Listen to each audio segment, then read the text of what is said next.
Thank you very much for the introduction, and thanks everyone for being here. I'm honored to give this colloquium, and it's also great to have some interaction between faculties and grad students of different departments here at Waterloo. Okay, so today I want to discuss about Turnpike phenomena in optimal control, but before diving into what is Turnpike and what we mean by that, I thought I'd give a very brief overview of what optimal control is. Okay, so we start from some more, let's say, an historical perspective on optimal control, and then introduce the concept of Turnpike and how we can characterize that for a certain class of optimal control problems. Okay? All right, so what is optimal control? Well, as you all imagine, we like to describe several physical systems in terms of dynamical systems and in terms of mathematical models. And many times we have systems that evolve according to a certain dynamics. In this case, it's the nonlinear dynamic F. And the state will be described by a vector evolving over time, X. And in this case, it's not just a free dynamics, it's actually a control dynamics in the sense that I'm assuming there are a number of free variables that I denote with U that I can control. Okay, I can choose the values of these input, and tuning, of course, the values, the input values of U, I will have a different trajectory X. Okay, so the idea of optimal control is to determine what is the best choice for the control input U in order to determine a given, in order to optimize a given function. Okay, so the idea here is what is the optimal input U in order that I can enforce the state to behave optimally. And in this sense, this becomes optimal control becomes a constrained optimization where the constraint will be a dynamical system. Okay? Now, of course, when I want to study whether the state X behave optimally depends what I want to optimize, right? So the choice of the objective function will be crucial, right? If I'm driving my car, I could try to optimize different objectives. I could try to optimize my fuel consumption or my brake and tire consumption or just the time of travel, right, between 2 points A and B. So, and of course, the dynamics that will optimize such functions will be very different. Okay, so if you're all very well familiar with classic continuous optimization frameworks, right, where we want to optimize a given function f over variables in Rn or a suitable subset of vectors in Rn, subject to certain constraints that can be either equality or inequality constraints. So in this case, the variables are static and the constraints are usually algebraic. Okay? Now, in optimal control, we define an objective, which I will denote with J, that depends on inputs X and U that may vary with time. They do vary with time, their trajectories. And in the most general form, I will assume J is the sum of a running cost, this term L, and a final cost at time capital T. Okay, so this is the final cost, this is the running cost. This function capital L will be the Lagrangian of the problem. Okay, and now the pair XU is constrained to a dynamical system. Okay, so the pair XU must be chosen such that this differential equation is satisfied. Okay? And so optimal control basically realizes the idea of solving optimization problem under dynamical constraints. Now, clearly, when you look at the problem written in this form, you may imagine this as a kind of natural evolution of classical problems in calculus of variations. Okay, so this is clearly a variational interpretation, this kind of this kind of optimization problem. Okay, this is a constrained optimization problem. Now, as you know, when we study constrained optimization problems, the solution will very much depend on the constraint itself, right? So it's not surprising that in order to find a solution for such class of problems, we'll need to analyze in details the dynamical system, the control system, x dot equal f of xu, okay? All right, so now I don't aim to give a full overview of optimal control, but I will give at least an idea of two very relevant results from a historical point of view. So in general, the general optimal control problem that we will consider within this form, of course, we can imagine also to add additional constraints. So for example, we may add state or input constraints or mixed constraints. Okay, so this would be constraints on the dynamics itself and may represent kind of natural bounds on the magnitude of the input that we can apply to the system, or maybe safety constraints, safety considerations in terms of, can be rewritten in terms of state constraints. Okay, now here I'm describing the optimal control problem in terms of continuous time dynamics. Now, one can also consider discrete time systems. Okay, so in that case, the objective functional J will be written in terms of the states xk, uk at a given sampling time k, and the dynamics will be a difference equation rather than a differential one. Okay, and actually we'll see both of them. I'll discuss about Turnpike in both settings, and so I'll introduce them here.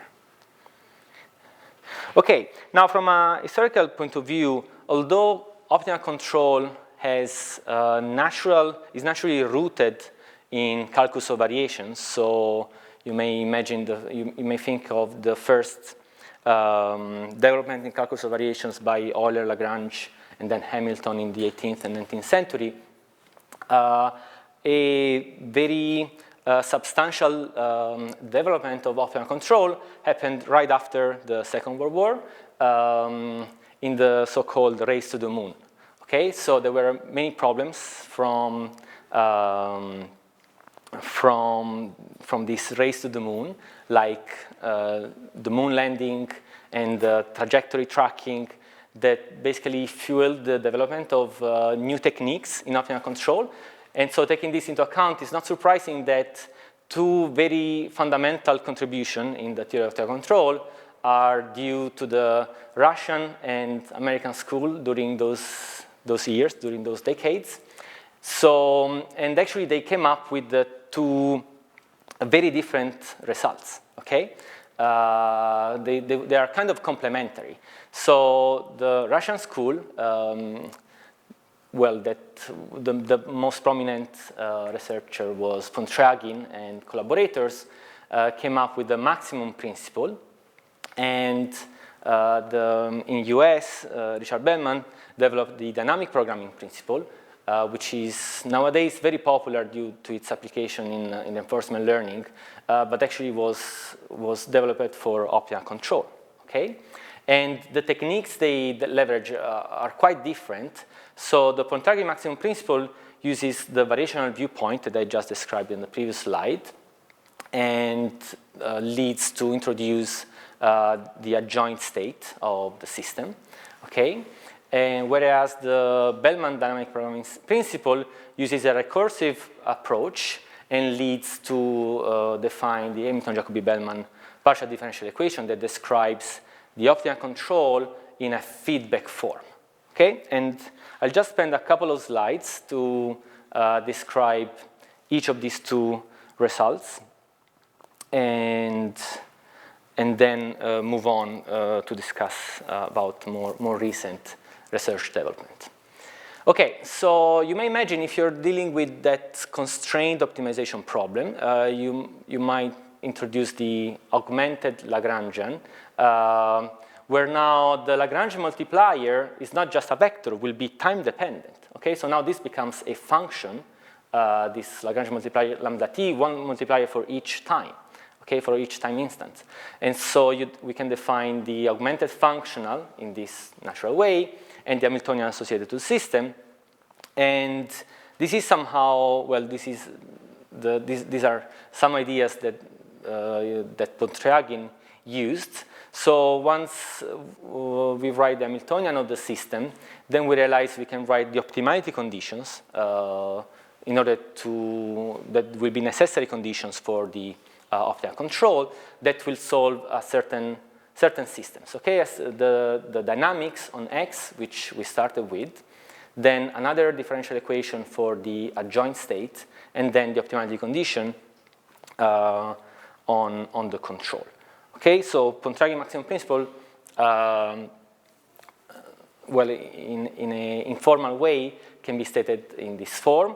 Okay, an optimal pair X star U star will satisfy the following system. So there will exist another function, so the optimal adjoint state lambda star, such that the two states, direct state X and adjoint state lambda, are related by this Hamiltonian structure. Okay, and moreover, the optimal control U star can be obtained by solving this optimality condition. Okay, will be the maximum of the instantaneous Hamiltonian. Okay, so this provides a kind of a greedy approach to characterize the optimal control.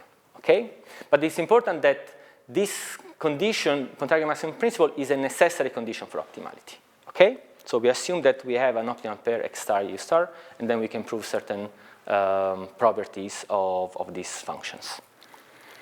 Okay, on the other hand, Bellman's dynamic programming principle has a more recursive approach. So it takes into account the value function of the problem, which is just the inf of the functional j, where now we allow j also to, well, to vary basically the initial time. So this is basically is the integral between t naught and capital T of the Lagrangian plus the penalization at final time. Okay?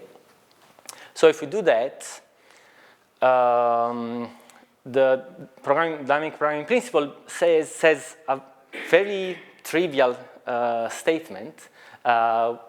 Basically, it says that if a trajectory is optimal between t0 and capital T, then it will be optimal also between t1 and capital T with the right, so it will be optimal between any sub-intervals of times. Okay, that's fairly obvious, but then this provides a characterization of this, saying that the optimum value starting from x0 at time t0 is also given by this inf, where we basically have this running cost, which is just the running cost between t0 and t1, and then a final penalization, which is given by the value function starting from xt1 at time t1.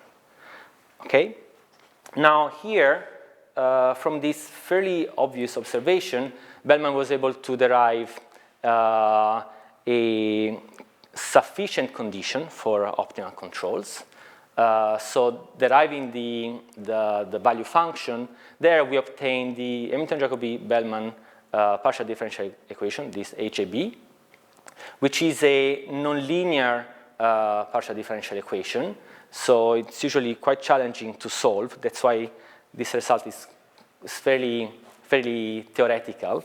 But assuming we are able to find the solution, the value function, the solution of this PDE, then we have extremely powerful result because we obtain the optimal control in feedback form. Okay, so here we just need, if we have the, well, in particular the gradient of the value function, then we are able to find the optimal control at each time and at each state x. Okay, so in this sense it will be in feedback form because it will depend on the state of the system. Okay. All right. So if we want to compare these two main results, Pontryagin maximum principle provides a necessary condition and leads to a two-point boundary value problem, okay? Because the system for the state and the joint state is a forward-backward system. And instead, Bellman dynamic programming principle is a sufficient condition in terms of the optimum value function. Okay, so after this probably the most technical slide of the presentation, I thought was a good moment to have some pictures.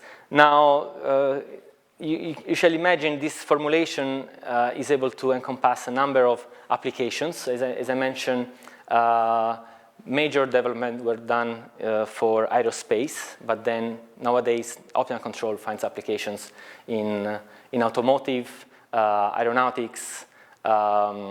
This is a noise cancelling headphones, which has an optimal controller within the hardware. In robotics, optimal control is used extensively, and also for optimal control of power grids, energy generation, distribution. So optimal control, we say, is quite pervasive. But here is just a list of other applications where optimal control finds valuable ways to be applied. But all these problems can be represented in this framework, okay? Which is the framework I will consider. Okay, so let me now redefine the system class I will focus on. As I mentioned, I will consider both continuous time and discrete time systems. So I will consider an horizon capital T in continuous time and capital N in discrete time. In continuous time, I will consider a differential equation, well, a control system of this form, x dot equal fxu. And in discrete time, I'll consider a system, a difference equation of this form. And I will also use this brief notation x plus equal fxu in the discrete time setting, okay? So, well, the independent variable will be t in the continuous time, k in the discrete time. In general, we just refer to s as the independent variable. Xs is the state, u is the control input or control action. And then I will also consider the possibility of including state or input constraints. And f is the dynamics, okay? So this is the class of dynamical systems. And this will be the dynamical constraint of cost functions of this form. Okay, so either Jt in the continuous case or Jn in the discrete case. I'm dropping the penalization at final time. Okay, so I'll consider the case where the function, the objective, only has a running cost. Okay, so a cost that depends on this Lagrangian here. Okay, so L is called the running cost because it's the cost at the instantaneous time.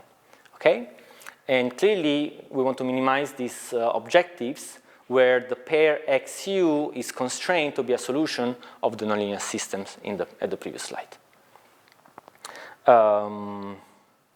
Okay, now in order to introduce the concept of Turnpike, it's also important to refer to equilibria of the system, okay?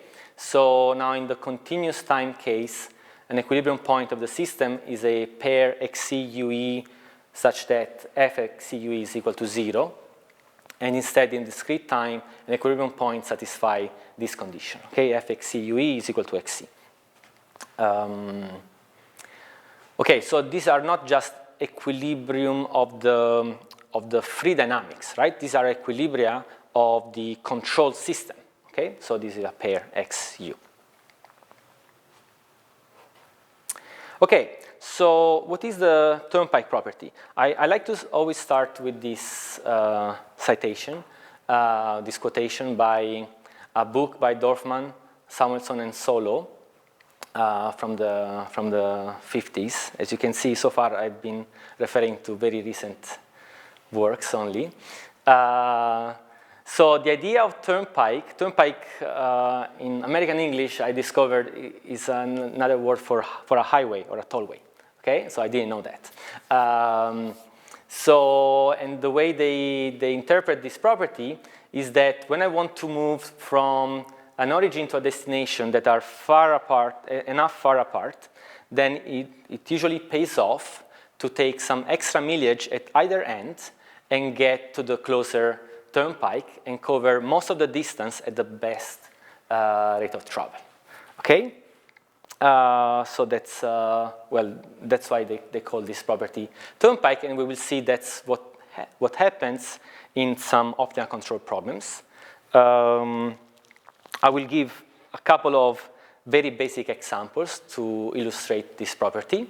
So let us consider now in discrete time this system x plus equal to x plus u. So from the notation before, this is x at time k plus 1 equal to 2 times xk plus uk, right?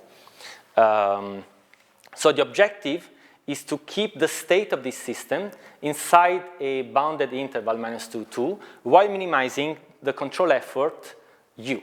Okay, so the running cost only depends in a quadratic way from the control input u. So I recall this is the running cost. So then the functional I have in mind is actually the sum of all the running cost for each instance k, okay, where I have a horizon capital N. And I also have some input constraints, okay? Now, clearly here the dynamics is extremely simple. The state, without control input, the state doubles at each iteration, right? So unless I start from 0, the state will quickly escape the interval unless I counteract with a control that keeps the state within the state constraints minus 2, 2, okay? Now, from an optimization point of view, I want to minimize the control effort in order to keep the state within this interval. So clearly, if the state x is close to the equilibrium point, is close to 0, then also for the control will be cheaper to keep to satisfy the constraint. Okay? So one may expect that optimal trajectory should stay close to the equilibrium point, x equals 0, ue equals 0, for most of the time. And well, here I will show some simulations where I use a model predictive control scheme to simulate the optimal control, well, the optimal trajectory in this case. This is just xn, so this is the optimal trajectory for varying horizon, okay? And here I have the equilibrium point, 0.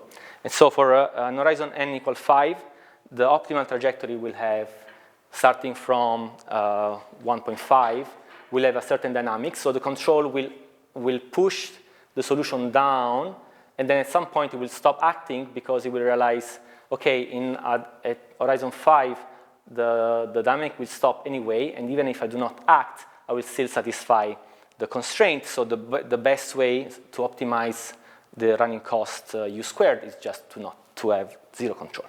Okay? Now we increase the horizon here, and we notice that the optimal trajectory will behave like this. Okay? So we see that the last one is horizon 25. The optimal trajectory shows this kind of behavior. Okay? So there are 2 transients at the beginning and at the end, where the optimal trajectory is getting closer to the equilibrium. It stays close to the equilibrium for most of the time, and then at the end, the control just stops acting because the state constraint will be satisfied, and so we have this second tail at the end. Okay? All right, now one may argue that this is an extremely trivial example, and in this case, the equilibrium point is also, the equilibrium point XE UE equals 0, 0 is also the minimizer for the running cost U squared. Okay?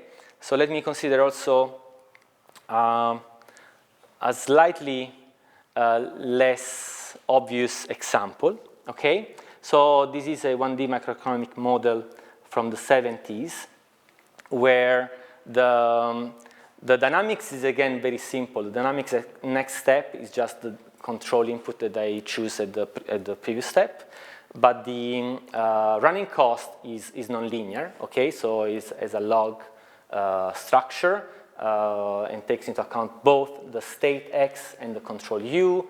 The state X is a weird power. And again, we have state and control constraints. We want to keep the state between 0 and 10, okay? Now, in this case, the optimal trajectories are not as obvious as in the previous example. So we look at the problem at infinite time, okay, with an infinite horizon, and we find these values for the equilibrium. So the equilibrium will be this state XC equal 2.2, okay, which corresponds to a certain, well, and of course also the control input, the equilibrium UE will be the same value, and this corresponds to a certain running cost, certain value for the running cost. Okay, so now let's see what is the behavior of the optimal trajectories of this system. Okay, now I start from initial condition 5. The constraints are states between 0 and 10, and for an horizon n equal 5. I see this behavior of the optimal trajectory, and this 2.2 is the equilibrium point on an infinite horizon. Okay, and when I increase the horizon of the model predictive control scheme, I observe this behavior of optimal trajectories. Okay, so again, I see this tail at the beginning where the optimal control pushes the optimal trajectory close to the equilibrium. The trajectory stays very close to this equilibrium for most of the time horizon, and at the end, again, it will go wherever it's convenient in order to minimize the running cost, the cost function. Okay. So now how can we define this Turnpike property in mathematical terms? Okay, what is the essential feature?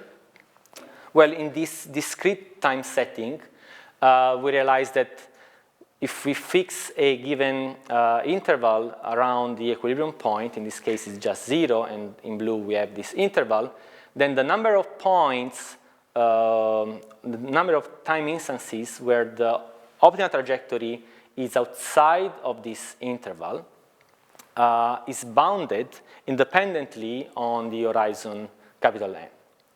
Okay, so in this case, there are at most 8 time instances such that the optimal trajectory will be away, will have a distance from the equilibrium more than this radius r. Okay, so that's exactly what we use as definition of Turnpike in discrete time. So I'll call this measure Turnpike at a certain equilibrium XCUE of the discrete time control system. If for any, well, what's important here is to notice that for any radius epsilon, okay, and any rho describes how far we start from with respect to the equilibrium XC. So this is the ball of initial conditions. The number of time instances between 0 and capital N such that the distance between the optimal trajectory and the equilibrium is greater than epsilon is bounded by a constant C, capital C, that depends on the radius rho, depends on the radius epsilon, but does not depend on capital N, on the horizon, okay?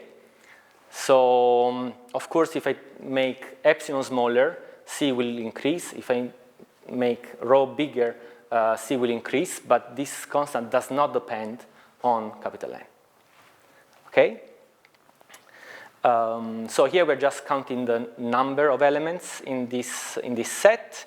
Now, clearly, if we are in continuous time, we will replace, is the same condition, we'll just replace the cardinality of the set with the Lebesgue measure of the set of times between 0 and the horizon capital T, such that this property holds, is bounded by a constant, which again depends on the set of initial conditions, capital K, on the tolerance away from the equilibrium epsilon, but does not depend on capital T. Okay, in this case, the horizon is capital T.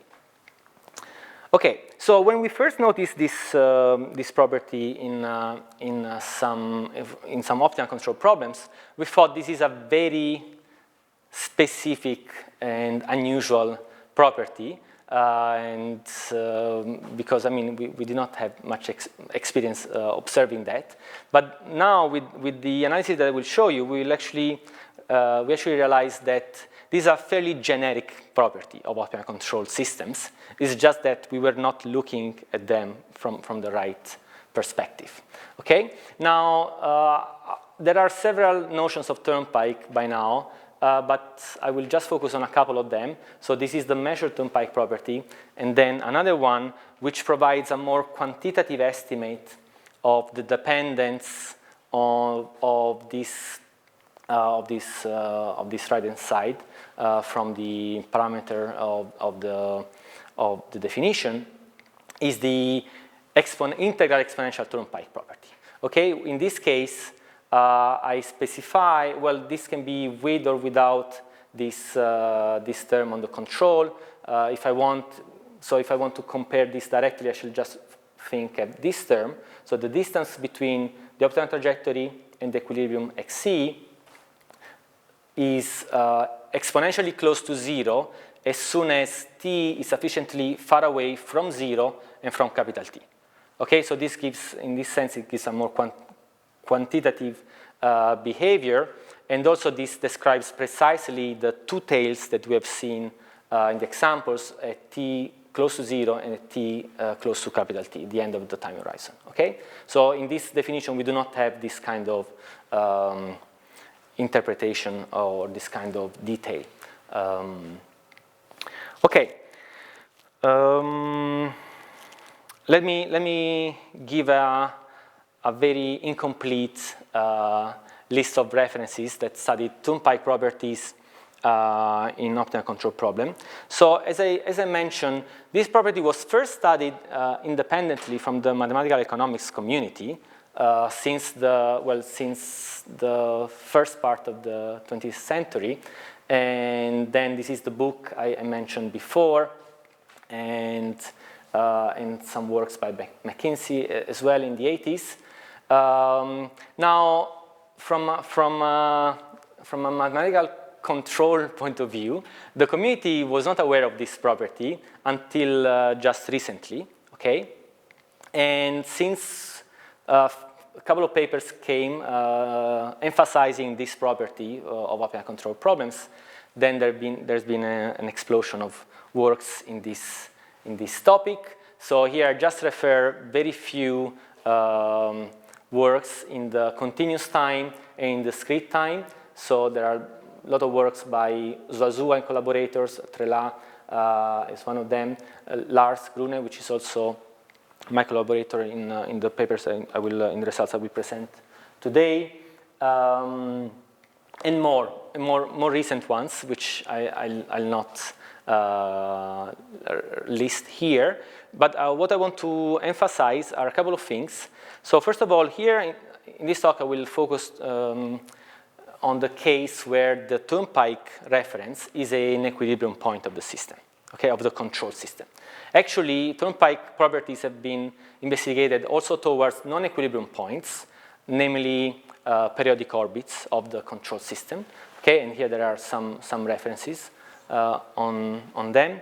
And they've been studied also in connection to other problems, for example, shape optimization in aeronautics. So for these, there are more references. I refer to excellent review papers that have been shared with the community fairly recently. One from Tim Folfasser and Lars Grune, and the other one by Emmanuel Trelat and Enrique Zuazua, where they describe Turnpike phenomena in optical controls. Okay, now what I want to discuss today are a couple of works that I mentioned in the list with Lars Grune from 2018 and 2021, where we study a fairly simple framework. Okay, so I think that's very, very convenient for an introductory exposition, where we study linear quadratic optical control problems, either in continuous or discrete time. So here, linear quadratic refers to the fact that the dynamics is linear. Okay, so the dynamics F is just a linear in both the state X and the control input U. And the running cost L is a quadratic function in both the state, the control, plus we might have also lower order terms. Okay? Again, here we consider the case of state or input constraints.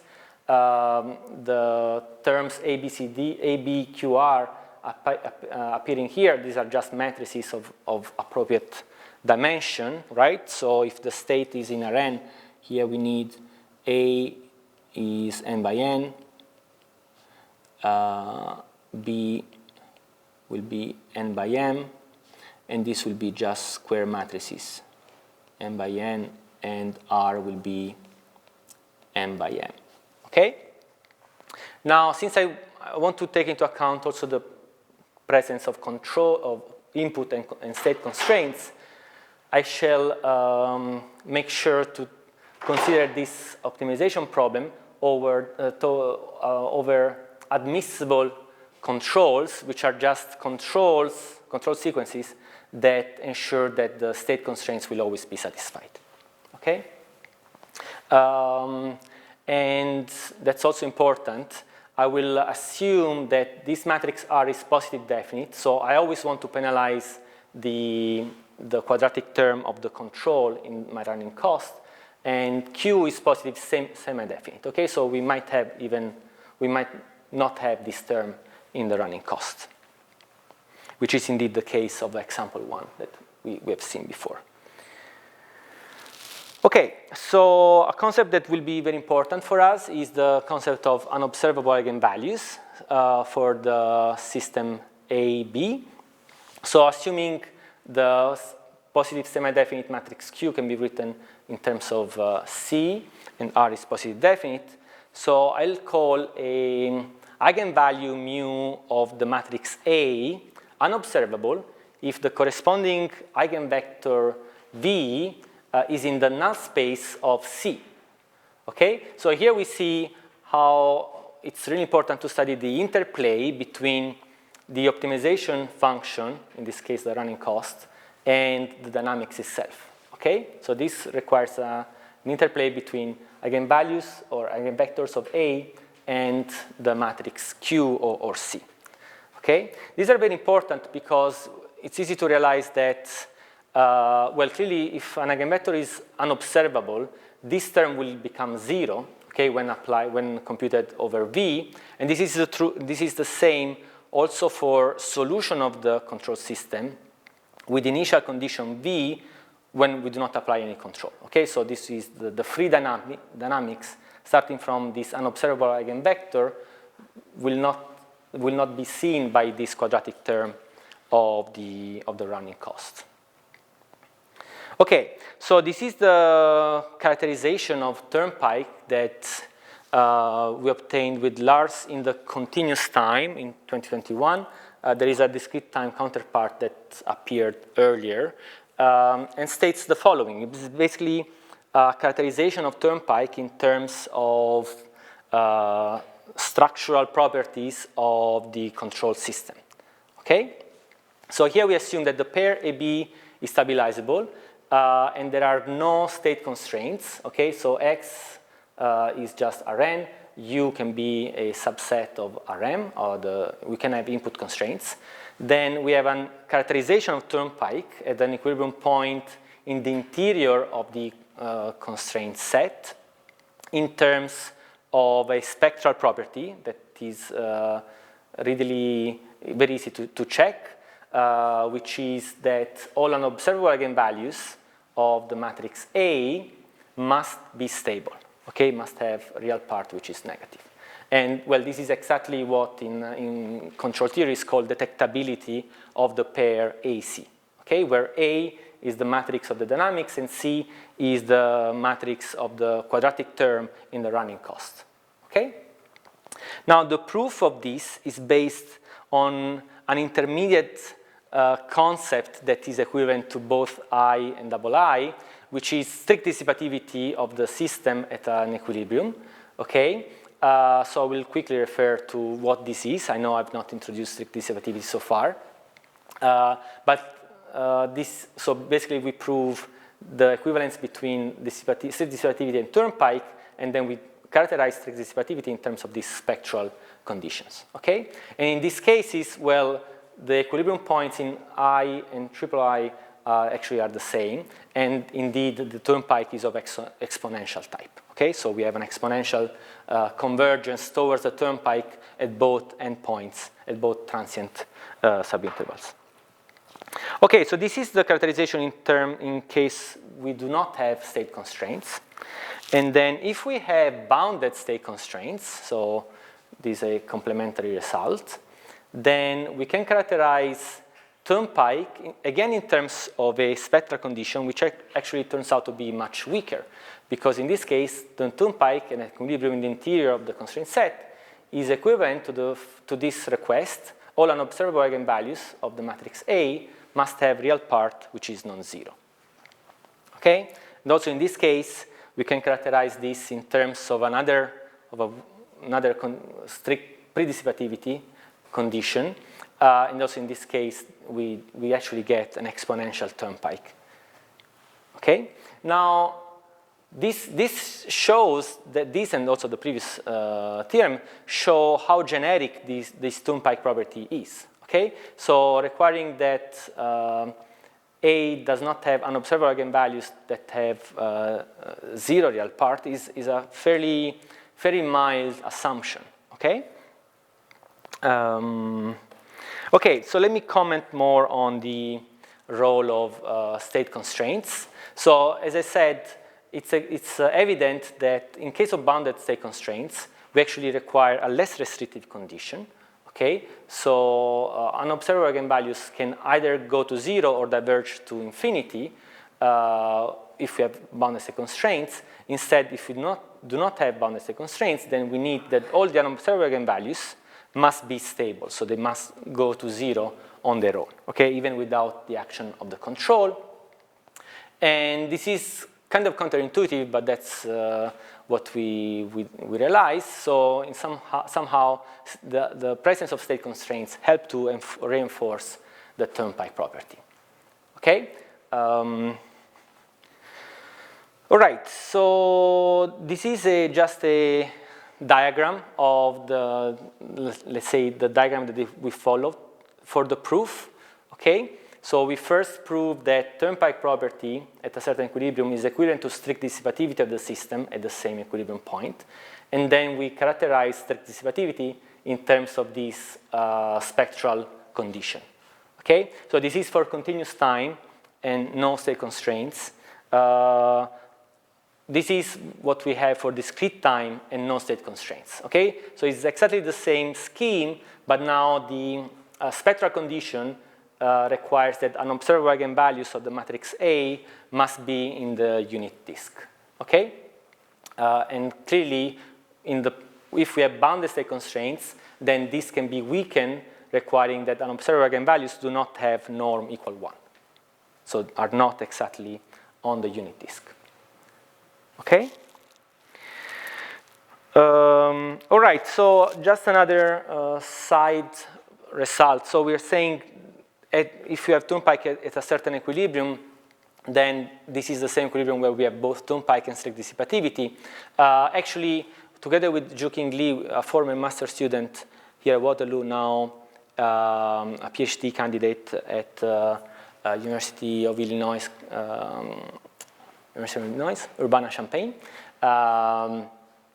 we actually prove that this equilibrium point where we have Turnpike can actually be characterized in terms of being the solution of this optimal steady state problem, okay? Where now we want to minimize only the running cost subject to an algebraic constraint, okay? This is the case for discrete time. So here this is the condition on the unobservable eigenvalues, and this is how we characterize an equilibrium point in discrete time.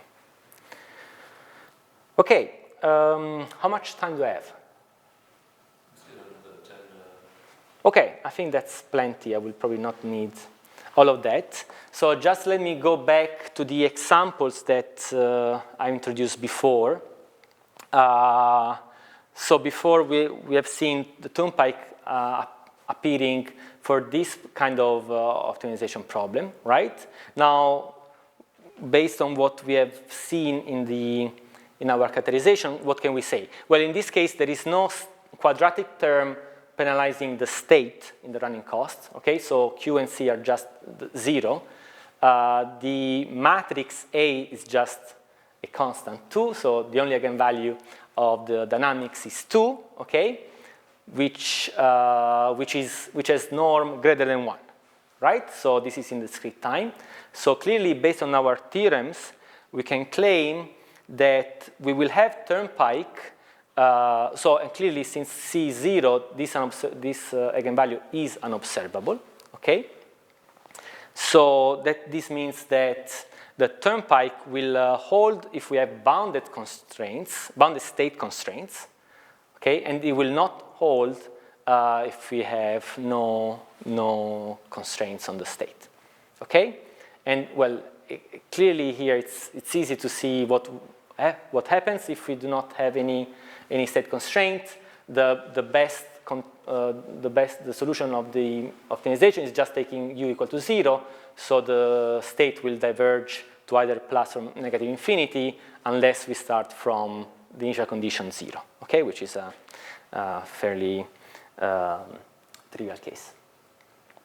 All right, now what we state in our results is a characterization, so it's both a sufficient and necessary condition for Turnpike.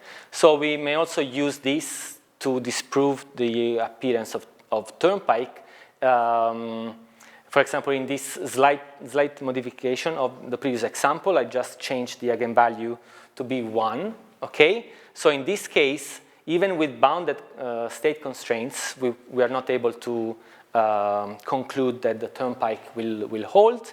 And that's, again, in this case, with this simple example, is very easy to interpret, right? In this case, the optimal control will, again, be 0, and the dynamics will just remain constant at the initial condition.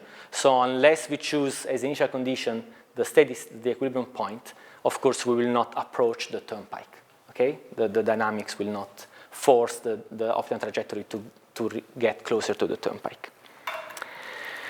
Okay, so now I will just conclude with introducing the notion of strict dissipativity that we use for the proof, although I will not give the details of the proof. But before doing that, since I have a few minutes, let me do a kind of commercial break, okay? Let me advertise this conference, Mathematical Theory of Networks and Systems, that I'm organizing for next summer here at Waterloo, together with Kirsten Morris from Applied Math and Stephen Smith from Electrical and Computer Engineering. So these are fairly medium-sized, large conference. Okay, we expect more than 200 participants. There will be a call for papers, and papers will be published in the IFAC proceedings. IFAC is the International Federation of Automation and Control. And besides giving a presentation by presenting the paper, if you do not have a paper to submit, you may also just submit an extended abstract, which is just whatever abstract of the talk you want to give. And there will be, well, it's also a local conference, so it might be a nice opportunity for grad students to present their work.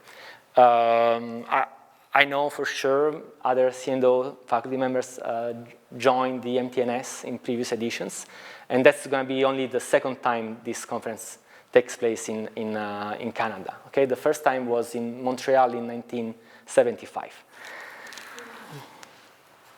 It is a biennial conference, so it takes place every 2 years. Okay, let me just conclude by introducing the notion of strict dissipativity, which is basically an energy balance relation on the system. Okay, so here I will focus on in the discrete time setting. So I consider a discrete dynamics x plus equal fxu. So this dynamics is strictly pre-dissipative if there exist two functions, a storage function lambda and a supply rate s, such in a given equilibrium xc, satisfying the state constraint, such that this kind of relation holds. Okay, so the storage function in the next time step is bounded by the storage function at the current time step plus the supply rate minus this positive term, where alpha here is just a class K function that penalizes the distance of the current state from the equilibrium. Okay? And so this is just an abstract definition. In particular, if the storage function is bounded from below, then the system is called strictly dissipative. Okay? Now, what is the energy interpretation of this relation here? So the storage function describes the energy of the system when the system is in a given state x, and the supply rate s represents the energy supplied to the system via the control u when the state when the system is in the state x. Okay, so we can read this relation saying that energy cannot be generated inside the system if the energy stored in the system the next time increases. This is because the supply rate has provided more energy. Okay, and otherwise the energy will just dissipate with an amount proportional to this dissipation term here. Okay, which again is proportional to the distance between the current state from the equilibrium. Okay, so now we use this concept to characterize Turnpike, and then we are able to characterize strict dissipativity for linear quadratic optimal control problems in terms of spectral conditions of the system. In particular, for a LQ problem, we can prove that the storage function can always be written as a quadratic form in this way, okay, where the vector q is the vector from the lower order terms of the running cost, and P is a matrix which actually is given by the solution of this matrix inequality, which is a fairly well-known class of matrix inequalities. These are called Lyapunov matrix inequalities. So P can be chosen in this way, and in particular, if P is positive definite, then the linear quadratic problem is strictly dissipative, right? Because in this case, the storage function is bounded from below. Actually, the storage function is bounded from below either if P is positive definite, or even if this is not true, whenever the state constraint is bounded, is a bounded subset of Rn. Okay? And so for this reason, it becomes interesting to study solvability of this Lyapunov matrix inequality, and we can obtain this very clear spectral condition. So this matrix inequality is a solution P if and only if only the unobservable eigenvalues of the matrix A, unobservable with respect to C, which is basically the square root of Q, right, satisfy this condition. They have norm different from 1. This is in the discrete time case. Okay? And moreover, the property of P being positive definite is also characterized by asking that all unobservable eigenvalues will have norm less than 1. Okay? Which is exactly the definition of detectability of the pair AC. All right, let me wrap up what I covered today. So beyond giving a very quick introduction to optimal control, we characterized Turnpike phenomena in optimal control problems in terms of strict dissipativity. We were able to do so also including the presence of both states and control constraints. And at least in the linear quadratic setting, we could characterize strict dissipativity in terms of spectral properties of the matrix involved in the system. Okay? And well, there are a few extensions that we worked on in the last few years. So you may recall in the theorem, we need the Turnpike reference to be in the interior of the constraint set. So we work on that together with Zhuqing Li. We have a paper already published and another one in progress. And we also worked on extending this characterization to the infinite dimensional setting, so where the dynamics now is a partial differential equation. And we have 2 papers, one for sufficient and one for necessary conditions, because they were not so trivial to obtain. And another work for nonlinear dynamics rather than for linear quadratic problems, together with Yi Liu, who was a URA here at Waterloo and currently is a PhD candidate at University of Victoria. All right. Thank you very much.